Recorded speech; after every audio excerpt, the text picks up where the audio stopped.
What's up, Sooner Nation? Welcome back to the Sooner Surge with another softball video and instant reaction as the Sooners win in 11 innings in a thriller 2-0 in a game that OU could not get runners home, but the pitching was elite and they get the win streak to continue and they're still undefeated for the season. Hey, make sure you hit the subscribe button before we get started with this video.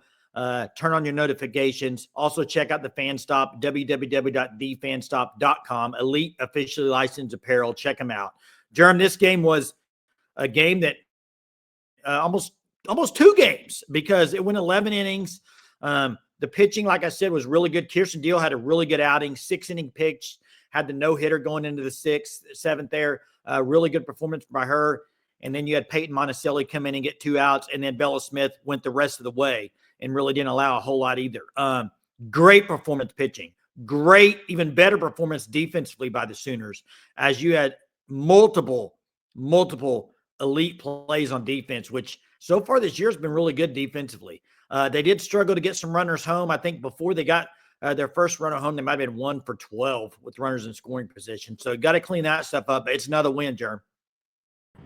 Yeah, if you would have told me after the West Coast swing, the Sooners would be 6-0 with 2 multiple extra inning games, and they would have come out unscathed, I would have said, give me that right off the bat. That's what I think in the end, this is the best thing that could have happened because you not only go undefeated, but you put these young players in a team that lost nearly everyone as far as leadership. You put all these this new team in situations where they're fighting through adversity, and they didn't flinch, Jay. That's phenomenal. Of course, the weakness today was the issue was not the inability to get runners. It was the inability to get them home when they got runners. But, man, Gabby Garcia at shortstop was phenomenal. Like you said, Jay, the defense was unbelievable. And then I think Patty Gasso is showing a little bit about how she's going to use the staff. I mean, Monticelli twice this week has come in spots for 2 batters, been perfect in those spots. And then Isabella Smith able to come in. It was great to see Kirsten Deal at her best in a long time, Jay. I'm super impressed. There are some issues. There were some base running issues, some questionable calls, but OU was very aggressive. You got to give them that. They were very aggressive on the bases. I mean, I think the one from Parker rounding third that Patty Gasso sent her on Sanders' single, I just thought there was zero chance she was going to score unless there was a really bad throw. I mean, left fielder had the ball before she got to third, and Patty sent her. So, I mean, they're being aggressive. You're right. Once again, Jeremy, you mentioned the runners in scoring position. I mean, I don't want to go down a list of however many times it was that they had a runner on second and third with less than 2 outs, but you got to get runners home in that situation. I think one time might have been the 7th inning or down the stretch of the game, second and third, no out. I believe Sydney Sanders strikes out. You had the Tia Malloy weird strikeout with her saying she was out of the box too long, which is just weird. It needs to be better with that, with the timing and how you can. I thought that was a bad. I didn't really like that call at all. But overall, you mentioned Gabby Garcia, Germ. Elite plays at shortstop. I mean, she saved a few runs herself. Okay.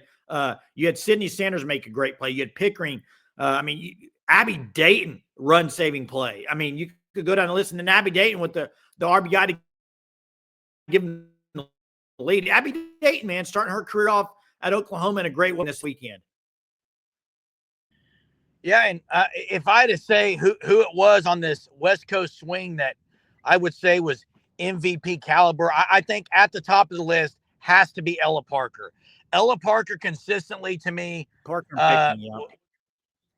probably the best. And then on the staff, I think Isabella Smith is the standout. We didn't get to see her in fall ball, but highly impressed with her. And Jay, the young ones. Like Tia Malloy still, I am so impressed with the group of freshmen that have already played and made significant impacts on this team. Like the sky is the limit for this team. And overall, I'm just even more impressed that Patty Gasso goes on the West Coast.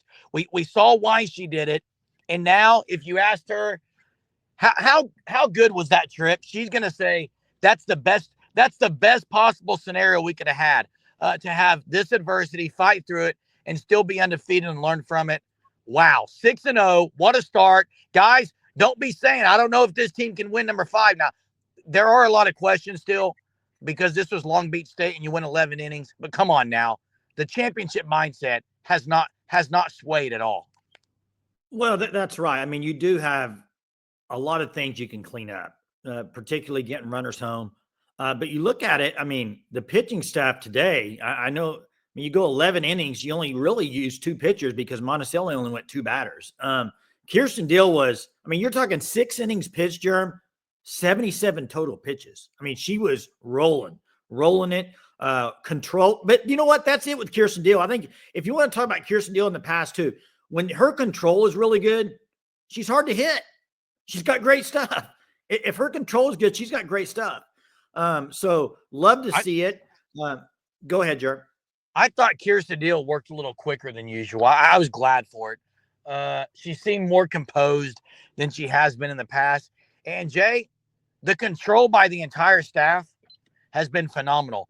The walks aren't like they've thrown a whole lot of strikes. They're relying on the defense.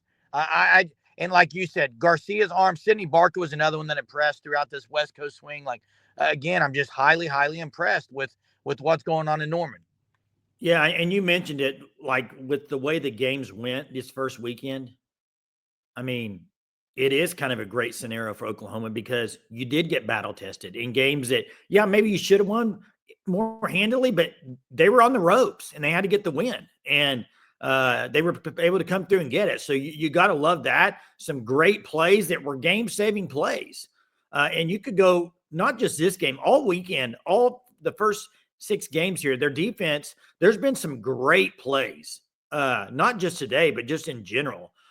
So, yeah, this team's got a lot in front of it, obviously. That's not even really to be said. But I think also one thing you can take, Jerm, from this weekend is Parker Pickering, man. I mean, every time you look up, they're on base. It's crazy. They are always on base. It's unbelievable. And it's wild to think this is only year 2 with them. I mean, it seems like they've been there forever because they started so young and they were great their freshman year. But this is just year 2. And look what they're doing, man. It's amazing stuff. Yeah, and Jay, I mean, you've said everything that I can say. The schedule is going to get tougher. I gotta give kudos to Long Beach State. I thought I mean, they made play after play. They kept OU from the big hits. Like I was impressed, and it was a good moment for Long Beach State. Like it was a good moment for this entire West Coast. OU goes there. OU had pretty good fan support throughout this swing, and now things will get tougher as they continue. Yeah. And there you have it. Oklahoma 2-0, 11 innings, gets the victory. Thanks for joining us today. Make sure you check out the Fan Stop, www.thefanstop.com. Also, make sure you subscribe to the channel. If you're not a subscriber, please hit that subscribe button. We'll be with you all season long. Thanks for joining us. Have a great weekend.